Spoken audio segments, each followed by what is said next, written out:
누가복음 15장 11절부터 32절까지 말씀입니다. 돌아온 탕자와 아버지 비유 말씀이죠. 우리가 한번 찾아서 함께 먼저 봉독하겠습니다. 교독하겠습니다.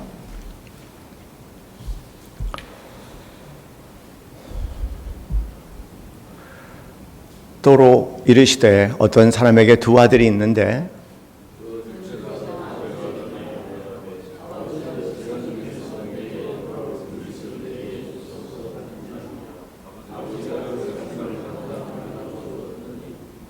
그 며칠이 안 되어 둘째 아들이 재물을 다 모아가지고 먼 나라에 가서 거기서 허랑방탕하여 그 재산을 낭비하더니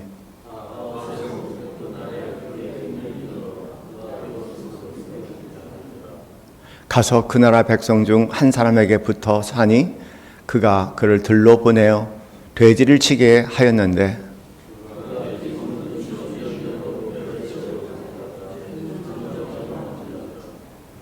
이에 스스로 돌이켜 이르되 내 아버지에게는 양식이 풍족한 품꾼이 얼마나 많은가 나는 여기서 줄여 죽는구나.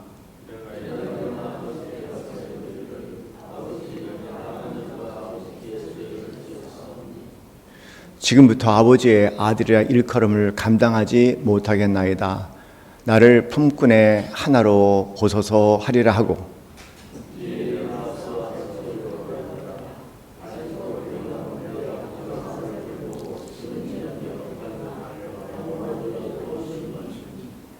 아들이 이르되 아버지 내가 하늘과 아버지께 죄를 지었사오니 지금부터 아버지의 아들이라 일컬음을 감당하지 못하겠나이다 하나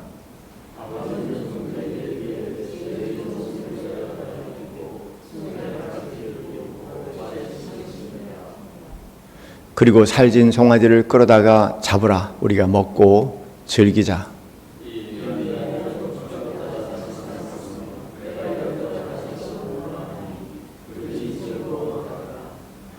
맏아들은 밭에 있다가 돌아와 집에 가까이 왔을 때 풍악과 춤추는 소리를 듣고 대답하되 당신의 동생이 돌아왔음에 당신의 아버지가 건강한 그를 다시 맞아들이게 되므로 인하여 살진 송아지를 잡았나이다 하니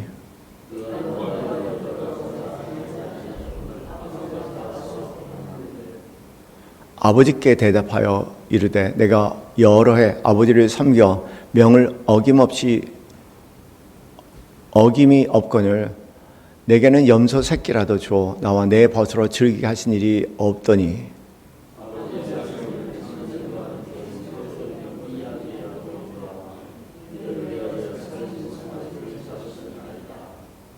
아버지가 이르되 예 너는 항상 나와 함께 있을 것이니 내 것이 다 내 것이로되 이 내 동생은 죽었다가 살아났으니 내가 잃었다가 얻기로 우리가 즐거워하고 기뻐하는 것이 마땅하다 하니라. 아멘. 오늘 말씀은 저희가 몇 번 살펴본 말씀인데 또 조금 다른 주제로 오늘 말씀을 살펴볼까 합니다. 제목은 여전히 어려운 제목입니다. 행위 중심적 자아 신앙에서 관계 중심적 존재 신앙으로 라는 긴 제목과 더불어 은총이란 부제를 함께 달았습니다.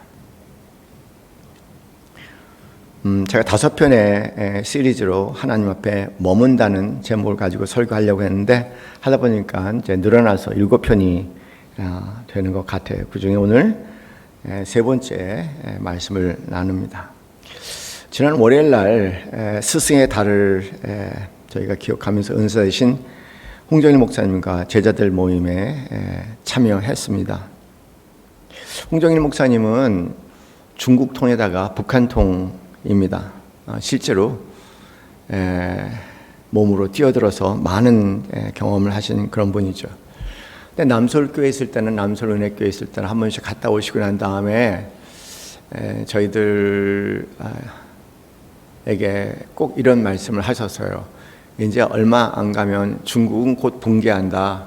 북한은 곧 붕괴한다. 그런 말씀을 하셨습니다. 그 말씀 하신 지가 20년이 넘어요. 근데 여러분 아시다시피 이제 중국도 그렇고 북한도 그렇고 공고하게 체제를 아직도 유지해 나가고 있습니다. 아, 사람들이 잘 모르는구나. 저는 그런 생각을 했는데 이번에 이제 그 은사 모임에 갔을 때 갑자기 그 얘기를 하시더라고요. 깊이 들여다보니까 중국도 그렇고 북한도 그렇고 그분들은 다 사람들이 자유라는 단어를 모른다라고 얘기를 해요. 자유라는 단어의 개념이 있을지언정 실제로 경험한 자유는 없기 때문에 그런 실존적인 자유의 개념은 모르는 사람이다. 그리고 현재 자신들이 처해 있는 그 상태가 최선이라고 생각하는 사람들이다. 그런 면에서 내가 늦게 깨달았지만 오래전부터 중국과 북한은 붕괴된다고 얘기했는데 그렇지 않은 것 같다. 그런 이야기를 하셨습니다.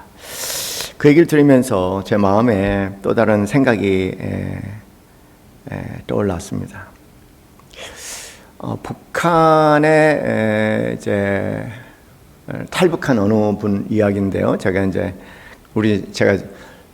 즐겨보는 게 이제 이만갑 프로그램을 저는 아주 즐겨보거든요. 근데 거기에 이제 실제 나와서 한 분이 그런 얘기를 하세요. 자기 친구가 그 국경 수비대에 근무하고 있었대요. 근데 자기 친구 남편이 그래서 이제 그 친구 보라 이제 친구 집에 놀러 간 거죠. 북경 그 두만강 아주 굉장히 가까운 데 있나 보죠. 그런데 그 친구하고 놀다가 갑자기 깨보니까 자기가 중국 연변에 있다라는 거예요. 그러니까 이제 내막을 들어보니까 왜 그렇게 했는지 모르겠지만 친구가 자기가 수면제를 먹여서 사람들을 시켜갖고 이제 몇몇 사람 같이 탈북을 하게 한 거예요. 자신의 남편이 여기 있기 때문에 탈북할 수 없고 자기 친구에게는 아마 그 국경 수비대에 있으니까 이제 이 중국이라든가 남한에 대한 얘기를 많이 들은가 보죠. 그러니까 친구들이 왔으니까는 그냥 그 친구를 수면제를 먹어서 이렇게 글로 보낸 겁니다. 근데 그분 얘기가 자기가 깨어났을 때 거기가 중국이라는 걸 알고 남한이 뭔지도 몰랐대요. 대한민국이 뭔지도 몰랐는데 큰일 났다는 생각이 들었다는 거죠. 여기 이 사람들이 있다가는 남쪽으로 보내줄 텐데 거기 가면은 큰일이 일어난다. 또 미군들한테 큰일을 당한다. 그렇게 세뇌되어 있지 않습니까? 그래서 막 음식을 그렇게 잘 차려줬는데 평생 먹어보지 못했던 음식을 차려줬는데 그냥 단식을 하고 며칠 동안 나를 보내달라고 그렇게 항의를 하고 그렇게 지내다가 조금씩 주위 사람들을 통해서 그리고 상대적으로 북한보다 훨씬 자유스러운 그런 이제 중국 사람 연변에 있는 중국인들을 접하면서 조금씩 자유에 대한 호기심을 갖기 시작했대요. 그런 과정 가운데 결국 이제 자유에 대한 깊은 이해, 그 누리는 사람들 너무 상대적으로 자기가 박탈되는 북한을 생각해 보면서 이제는 거기 못 돌아가겠다는 생각이 들더라는 거죠. 그래서 이제 결과적으로 탈북을 했다는 얘기를 합니다. 이 자유라는 개념이 자리하지 않는 한 그 체제는 계속 유지될 수 있겠다는 생각을 다시 한번 그 이야기를 통해서 알게 되었습니다. 제가 지난 주일날 그래서 이 개념이라는 것은 참 중요해요. 낯설더라도요. 이런 개념, 그런 개념에 대한 실제적인 경험이 없으면 그 세계를 알 수가 없으니까 내가 살고 있는 세계가 문제가 굉장히 심각한 세계라는 걸 알고 있으면서도 실제로 그 문제의 의식을 가질 수가 없는 거죠. 현실을 변화시킬 수 있는 그런 힘이 그 안에 이제 없다는 겁니다. 지난 주일날 제가 굉장히 큰 단어를 썼어요. 욥기를 여러 번 말씀을 드리면서 도구적 신앙 또는 도구적 경외심이라는 단어와 더불어서 참된 경외심, 하나님 자체를 갈망하는 그 경외심인 참된 경외심, 하나님 존재 자체를 경외하는 그런 이제 존재론적 경외심에 대한 낯선 용어를 사용했습니다. 욥은 하나님과 어떤 그런 도구적 경외심을 가지고 살다가 하나님의 은혜가 임해서 뜻밖의 고난 속에 오히려 이제 그가 가야 할 그런 하나님 자체에 대한 깊은 경외심을, 참된 경외심을 회복했다. 그런 말씀을 여러분과 함께 나눴습니다. 참된 경외심을 회복하면 어떻게 될까?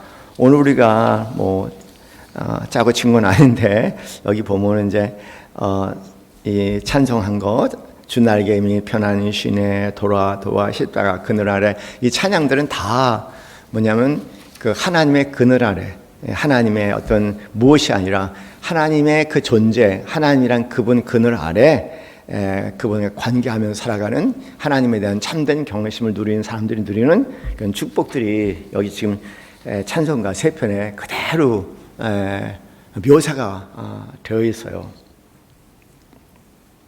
그런데 아마 시간이 지나가면 조금씩 이해하지 않을까.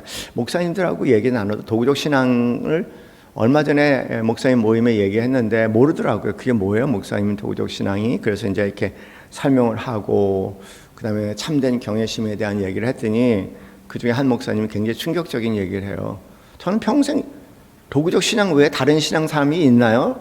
라고 얘기하더라고요. 평생 그렇게 살아왔다는 거예요. 그러면서 굉장히 충격적인 그런 이야기를 하는 것을 들으면서 본인 스스로도 굉장히 충격을 받았던 거예요. 어렸을 때 저는 평생 도구적 신앙, 도구적 경외심을 가지고 살아왔는데 너무 당황스럽네요 라는 그런 얘기를 들었습니다. 그러니까 우리 성도님들에게만 낯선 용어가 아니라 많은 목사님들에게도 뜻밖의 용어가 굉장히 낯선 용어입니다. 그런데 그것도 제대로 소화되기도 전에 제가 또 다른 큰 단어들을 던지고 있습니다. 행위 중심적 자아 신앙에서, 자기 중심적 신앙에서 관계 중심적, 다른 말로 해서 존재적 신앙으로 가자. 이런 제목으로 오늘 이 탕자의 비유를 다시 한번 조명해 보고자 합니다. 너무 잘 알아요. 탕자가 아버지 유산을 주십시오 이렇게 얘기합니다. 아버지가 살아있음에도 불구하고 자기 중심적 이런 이제 소위 자아 욕망의 독립을 선언을 합니다. 관계로서의 단절을 한 거죠. 하나님 아버지와 관계로서 단절을 하고 이제 나 중심적, 자기 중심적인 존재로 살아가겠다고 선포한 말이 아버지에게 유산을 주십시오라는 표현입니다. 우리 기독교에서 이제 존재라는 단어를 저희가 좀 이해를 해야 될 거야. 존재라는 단어는요, 하나님과의 관계성에 있는 우리를 존재라고 얘기합니다. 존재를 복잡하게 얘기할 수 있겠지만 간단하게 얘기하면 그리스도인들은 굉장히 간단하게 정의할 수 있어요. 하나님과 관계성, 하나님과 연합된 상태에 살아가는 것을 그런 나를 존재라고 얘기한다면, 상대적으로 자아라고 얘기하는 것은 하나님과의 관계가 단절된 상태에서 자기 스스로, 자기를 중심으로 해서 자기 우상 삼아 살아가는 사람들, 이제 자아 중심적 삶이라고 얘기하는데, 여러분 이거에 대한 이해는 성경에 나와 있어요. 충분히. 창세기 2장을 보면 창세기 2장에 아담의 모습이 있지 않습니까? 창세기 2장에 등장하는 아담은 하나님과 관계성 가운데, 하나님과 관계성에 머물면서 살아가는 모습이에요. 그런데 창세기 3장은 하나님과 단절되어 있는, 하나님과 단절돼서 스스로의 삶을 일궈내야 할 자기 중심적인 그런 신앙의 면모를 보여주는 것이 창세기 2장과 3장의 차이라고 생각합니다. 그런 면에서 창세기 2장은 하나님과 관계 속에 있는 아담과 하와, 그런 면에서 하나님과 그 존재적 관계를 가지고 있는 아담과 하와라고 얘기한다면, 창세기 3장은 하나님과 단절된 상태에서 자기 중심적인 그런 삶을 살아가는데, 여러분 창세기 2장의 내용과 아담과 하와의 삶과 창세기 3장의 아담과 하와의 삶을 잘 비교해 보시면 거기 그림이 다 나와 있잖아요. 어떤 삶을 살 수 있는지 곰곰이 생각해 볼 수 있습니다. 조금 제가 의역을 할게요. 오늘 본문에서 먼 나라로 떠났다라고 말씀하시느니 먼 나라는 물론 이제 지리적인 거리를 얘기하지만 사실 여기에는 지리적 거리 이상의 의미를 담고 있다고 얘기합니다. 하나님과 관계적인 존재로서의 나, 하나님과 관계 속에 있는 존재로서의 나, 그리고 그 하나님과 점점 거리가 멀어진다. 그런 의미로서 여기 이제 이 말씀을 먼 나라로 떠났다. 자기의 본래 모습, 하나님과 관계성에는 본래 모습과 점점점 멀어지는 존재의 중심으로부터 멀어지는 것을 얘기하죠. 다시 말해서 자기 자신과도 소외가 되고 하나님과 소외가 되어 있으니까, 하나님과 단절된 소외 상태니까 궁극적으로 자기의 본래 모습인 하나님의 형상, 그리고 자기 그 하나님과 연결되어 있는 본래 그 존재적인 자기 모습에서 점점점 소외되는 그런 모습을 보여주고 있습니다. 그런 삶의 결과를 본문의 말씀이 자세히 이야기하죠. 뭐 결과에 가서는 이제 돼지 지엄죽도 먹지 못하게 됐다. 그렇게 얘기하는데 그 장면은 뭐 같으냐면 여러분 창세기 3장의 내용하고 이렇게 병행하는 것을 우리가 볼 수 있어요. 탕자의 비유에 나온 이 이야기는 단지 엄청나게 많은 이야기를 담고 있는데요. 아버지 품에 있을 때가 창세기 2장이라고 얘기한다면 아들이 아버지 품을 떠나서 내 스스로 주인이 돼서 내 삶을 일구겠다고 하나님과 단절된 상태의 그 삶의 결과가 이제 창세기 3장의 모습에 그대로 나와 있고 여기에 그대로 이제 나와 있다는 것을 저희가 기억해 보면은 이 탕자의 비유는 엄청나게 많은 이야기를 담고 있는 그런 이야기입니다. 그리고 이제 드디어 이런 상황에서 이런 말을 합니다. 이에 스스로 돌이켜 이르되라고 얘기합니다. 이에 스스로 돌이켜 이르되라는 말 정확하게 원문에 헬라어의 원문에 따라 해석을 하면요 무슨 뜻이냐면 자기 자신에게로 돌아와 이런 얘기예요. 자기 자신에게 돌아왔다. 본래 자기 자신에게 돌아왔다는 얘기.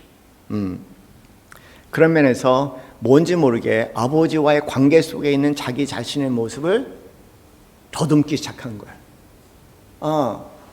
내가 비록 이런 처지에 있지만 나라는 존재는 원래 그 아버지의 아들이 아니냐.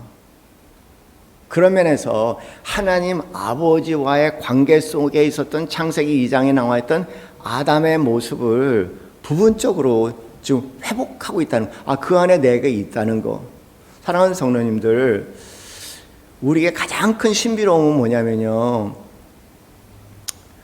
우리가 되게 이제 살아가는 모습은요, 에덴 동산, 그 창세기 3장의 우리의 모습이 여기에 우리가 살아가는 모습이에요. 그런데 그게 전부가 아니고요, 우리는 이 땅에 살면서도 하나님과 관계 속에 하나님의 존재 안에서 창세기 2장에 나와 있는 에덴 동산의 삶을 마음 깊숙한, 영혼 깊숙하게 이 땅에 살면서도 살아갈 수 있다는 것을, 그 가능성을 저희가 기억해야 할 것 같아요.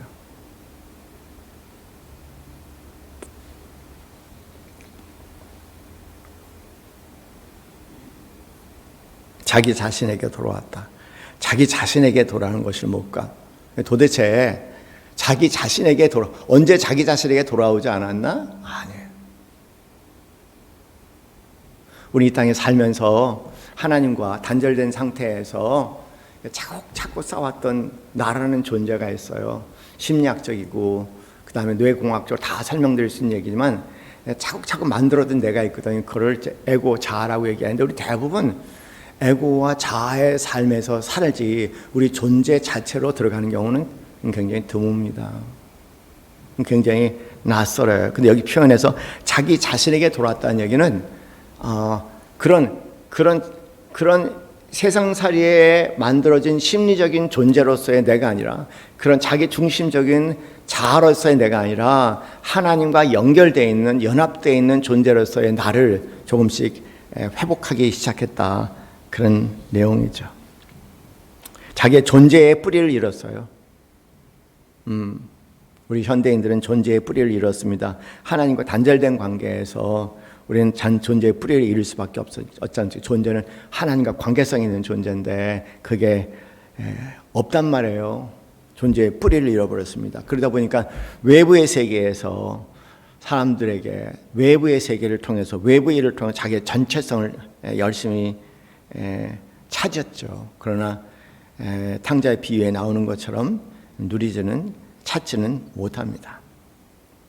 그래서 자기의 본자리로 돌아가기 위해서 아버지의 관계로 돌아가려는 일대의 회심의 사건을 오늘 성경 말씀은 기록을 하고 있습니다. 참 흥미로운 것 중에 하나가요. 대부분의 사람은 본인이 모른다는 것을 몰라요. 대부분의 사람들은 하나님과 관계성 가운데 들어가지 않으면 도대체 나라는 존재는 무엇이고 나는 누구고 나는 어떻게 살아야 되고 나는 왜 살았는지에 대한 답을 찾을 수가 없어요. 그러나 아주 단순하게 하나님 관계 속에 들어가서 그 하나님과 존재적 관계를 맺기 시작하면은 그분의 절대적인 사랑 가운데 예수 그리스도 안에 머물기 시작하면은 그 안에서 나라는 존재가 누구인지, 내가 왜 존재하는지, 그리고 내가 왜 살아가야 하는지 모든 답을 그 안에 얻어낼 수가 있거든요. 이게 예수 믿는 축복입니다. 하나님 만나는 축복이에요. 저는 심리학을 전공한 사람이잖아요. 심리학엔 그게 없어요. 심리학은 아무리 뒤지도요. 나는 내가 누구인지, 내가 왜 존재하는지, 나를 어떻게 살아는지 답이 없어요. 거기에는요. 있는 것 같으면서도 없어요. 거기는요. 그런데 예수 믿는다는 건요, 바로 그거를 찾아내는 거. 아주 안정된 거잖아요. 하나님, 절대적인 하나님의 예수 그리스도 안에 절대적으로 우리를 사랑하시는, 무조건적으로 우리를 사랑하시는, 우리 존재 자체를 귀하게 사랑하시고 귀하게 생각하고 사랑하시는, 우리 존재를 늘 환대하시는 그 하나님 아버지의 관계성에 내가 어떤 존재인지, 내가 왜 존재해야 되는지, 내가 어떻게 존재해야 되는지, 그 모든 답이 그 안에 다 나올 수 있다는 게 삶을 얼마나 단순하게 만드는지 몰라요. 박사 할아버지들도요, 그 답은 찾아낼 수가 없거든요. 우리는 거대한 그런 축복을 누리는 사람인데 그 가치를 잘 모르는 것 같아요. 우리 하나님을 그런데 어떻게 내가 하나님을 모른다는 것을 하나님의 임청이 임하면 알게 되는 거예요. 하나님의 은총이 임해야지 내게 필요한 분이 하나님이 없어서 그랬구나, 그 하나님과 관계성 가운데 이게 풀려야 되는 문제구나 라고 깨닫는 것 자체가 하나님의 은총이에요.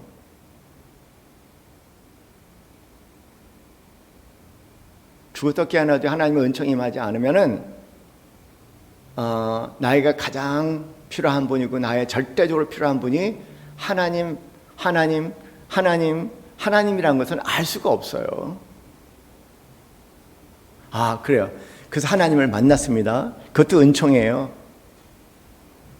하나님을 만난 것도 은총이고, 이제 모르는 걸 알았기 때문에 하나님을 믿게 되는 것도 은총이고요.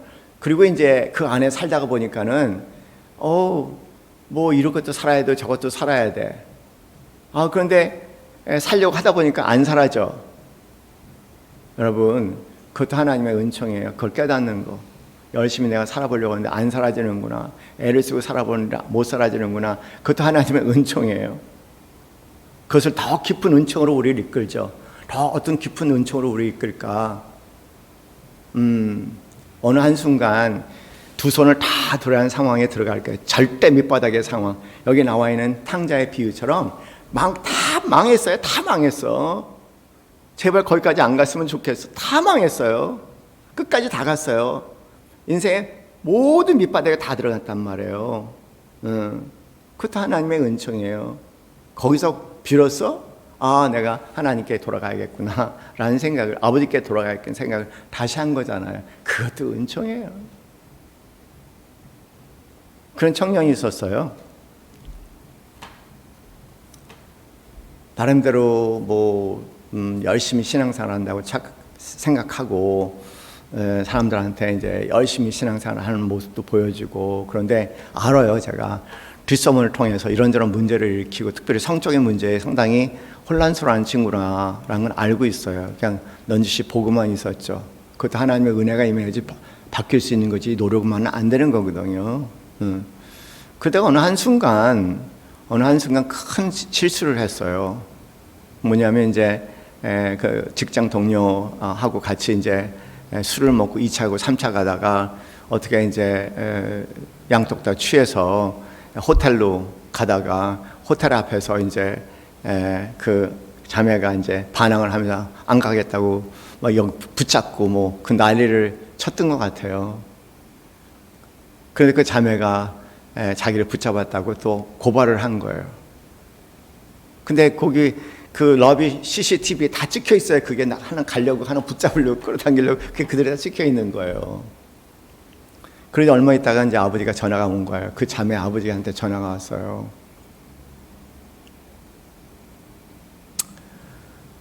$500만 요구를 한 겁니다.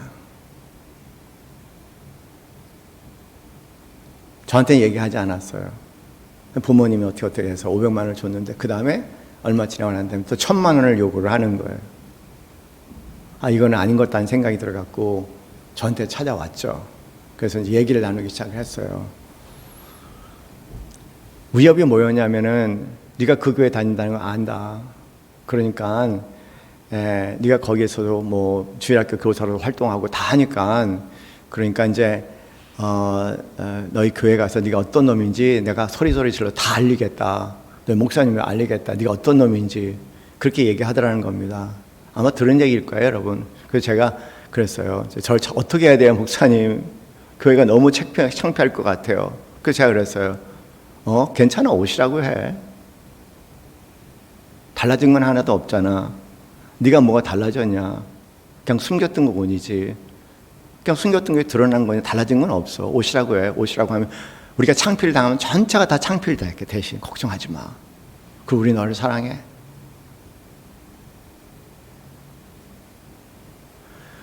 그 사건 정말 저한테 보일 수 없는 밑바닥을 다 보인 거예요.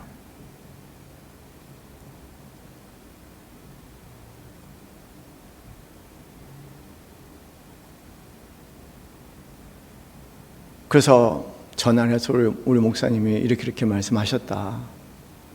오시라고, 환영한다고. 우리 모두 다 수치당해야 할 일이라고. 당연히 내가 잘못 양육했으니까 나도 수치당해야 되고 우리 다 공동체에 다 수치당할 일이야. 걱정 말고 오시라고. 그랬더니 안 왔어요.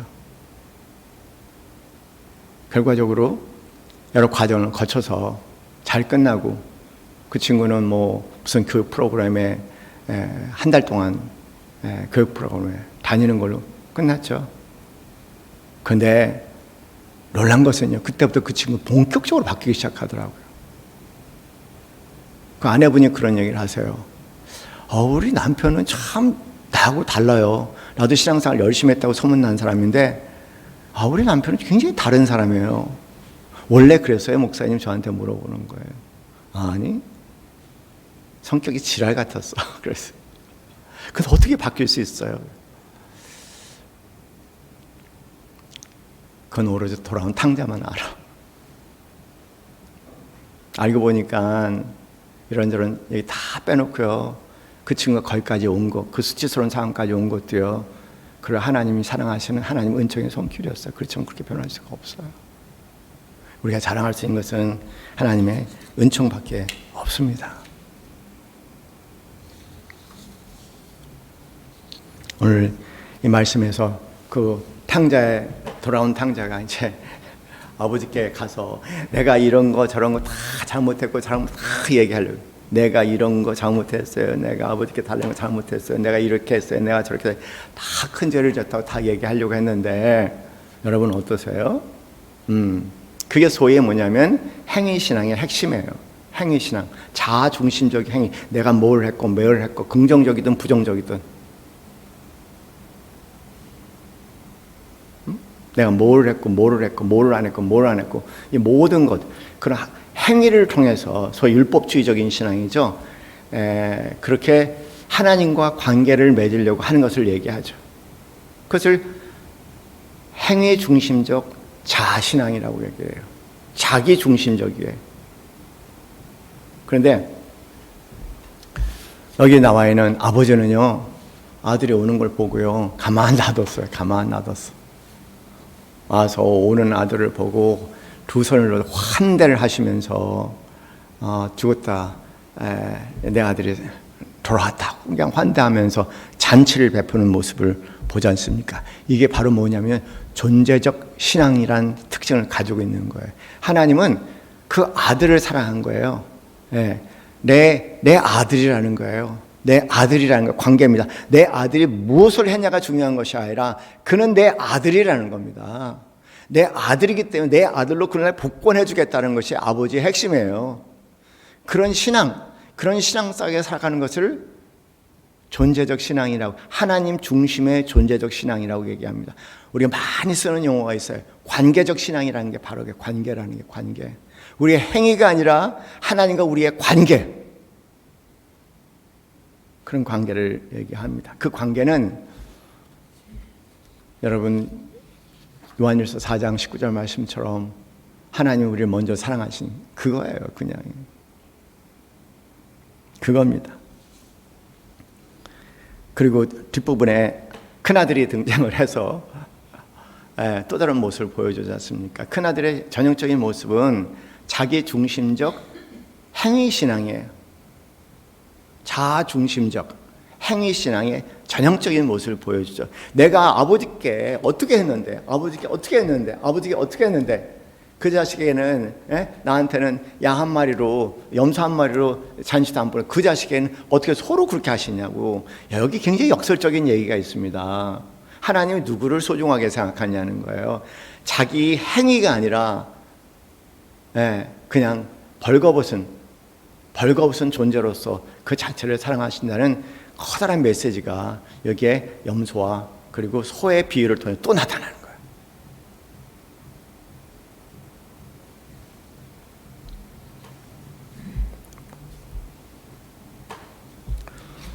저는 솔직히 말씀드려서 존재적 신앙이라는 걸 전혀 몰랐어요. 굉장히 보수적인 신앙에서 늘 자라서 이렇게 살아야 된다, 저렇게 살아야 된다, 이렇게 헌신하고 저렇게 헌신하고, 이렇게 봉사하고 저렇게 봉사하고, 하나님 사랑을 이렇게 해야 되고 저렇게 해야 된다는 그런 뜻밖의 행위 중심적 신앙에서 평생을 살아왔던 사람입니다.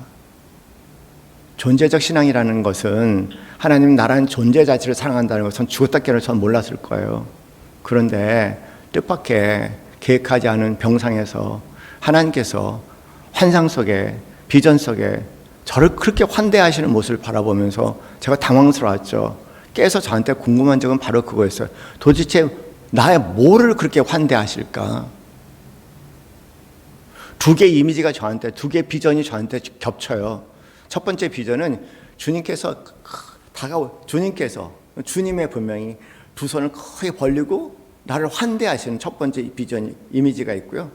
그 환상이 있고, 두 번째 환상은 뭐냐면은 그 크게 두 팔 벌린 그분 안에 들어가서 하나님의 사랑 안에 머무는, 하나님의 그 사랑의 응시 속에 머무는 또 하나의 이미지가, 두 개의 이미지가 겹쳤습니다. 그때 제가 도대체 하나님, 저도 궁금한 거예요. 그래서 하나님 나의 뭐를 그렇게 환대하실까?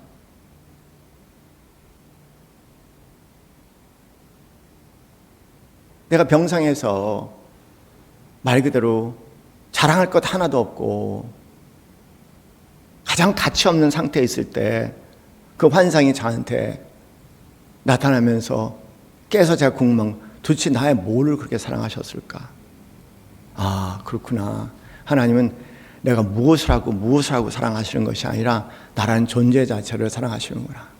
예수님께서 세례 받으시고 하나님 아버지께서 하늘문을 열리고 너는 내가 사랑하는 자를 기뻐하는 자는 그 음성이 있잖아요. 그건 존재적 관계를 얘기하거든요. 하나님과 예수 그리스도 안에. 그러니까 예수 그리스도 안에는 우리는 그런 존재적 관계입니다. 우리 그거 믿고 하늘나라에 가는 거예요. 여기서 우리 행위로 가져갈 거 아무것도 없어요. 정말 솔직히 말씀드릴게요. 아무것도 없어요. 잘했다면 의가 되겠고 못했다면 죄책감이 되겠고, 그런데 그것이 존재적 관계에서는 아무런 관계가 없더라고요. 그래서 안심이 되는 거예요. 너무 감사한 겁니다. 할렐루야. 너무 감사해요. 너무 감사해요. 그 말씀이 맞았어. 수고하고 무거운 짐진 자들아 다 내게로 와. 내가 너희를 쉬게 하리라. 그렇구나. 너무너무 감사하죠. 우리 찬송, 다시 우리 한 찬송이지만 다시 한번 합시다. 돌아와, 돌아와, 돌아와, 돌아와.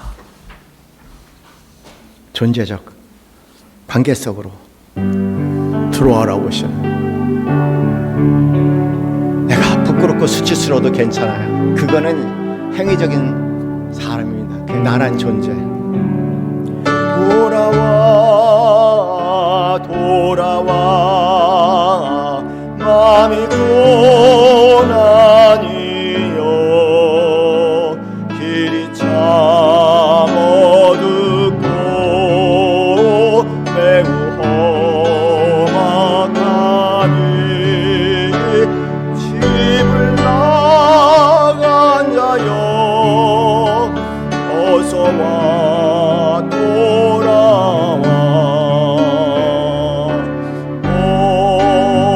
어서와 돌아오라. 4절 하겠습니다. 돌아와, 돌아와, 집에 돌아오라. 모든 것 풍성한 아버지 집으로, 집을 나간 자여 어서와 돌아와,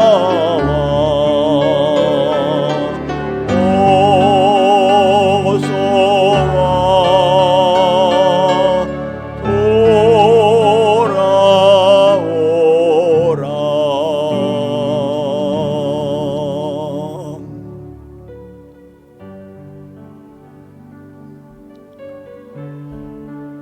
사실 이 찬송과 탕자의 비유는 하나님과 관계 속에 있는 자를 부르는 소리입니다.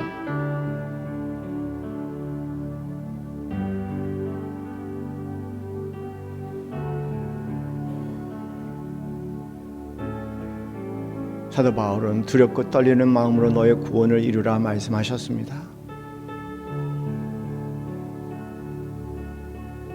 자기 중심적, 자아 중심적 신앙생활은 자기 의와 자기의 수치밖에 남지 않습니다. 하나님 앞으로 들고 갈 것이 하나도 없습니다.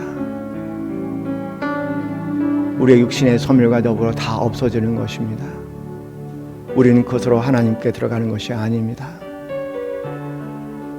하나님 아버지, 우리 주 예수 그리스도의 십자가의 보혈의 공로로 우리 주 예수 그리스도의 십자가 아래에 있는 자들, 그들을 향한 하나님의 영원한 사랑의 언약 속에 살아가는 자들입니다.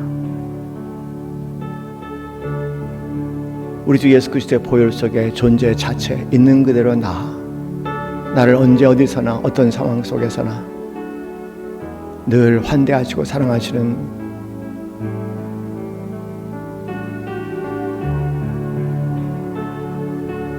그런 절대적인 관계론적인 존재론적인 믿음 안에서 살아가는 사람들입니다.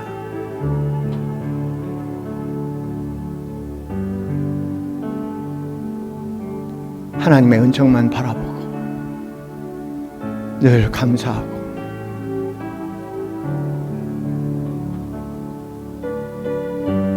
한없는 겸손함 속에 그 하나님의 놀라운 사랑에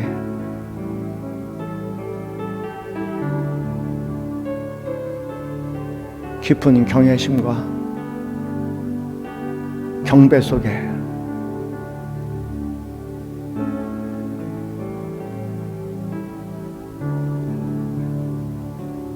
찬양과 감사 속에 살아가는 삶이 되기를 바랍니다. 하나님 감사합니다. 세상에서 알 수 없고 줄 수 없는, 죽었다고 깨어나도 알 수 없는 그 신비한 영적 세계를 열어주시고 있는 그대로 당신 품에 안기는 기쁨과 안식과 안도와 감사 속에 매일매일 살아갈 수 있는 문을 열어주심을 감사하고, 늘 우리 자신을 돌아보며 늘 하나님 앞으로 돌아가는 매일매일의 돌아가며 삶이 될 수 있도록 인도하여 주시옵소서. 이제는 우리 주 예수 그리스도의 그 크신 은혜와 하나님 아버지의 지극하신 사랑과 성령님의 교감하심이, 하나님의 절대적인 은총 속에, 하나님과의 절대적인 관계 속에 늘 안심하며 감사하며 살아가기 소원하는 이 자리에 사랑하는 모든 성도들 머리 위에 지금부터 영원까지 함께 있기를 간절히 축원합나이다. 아멘.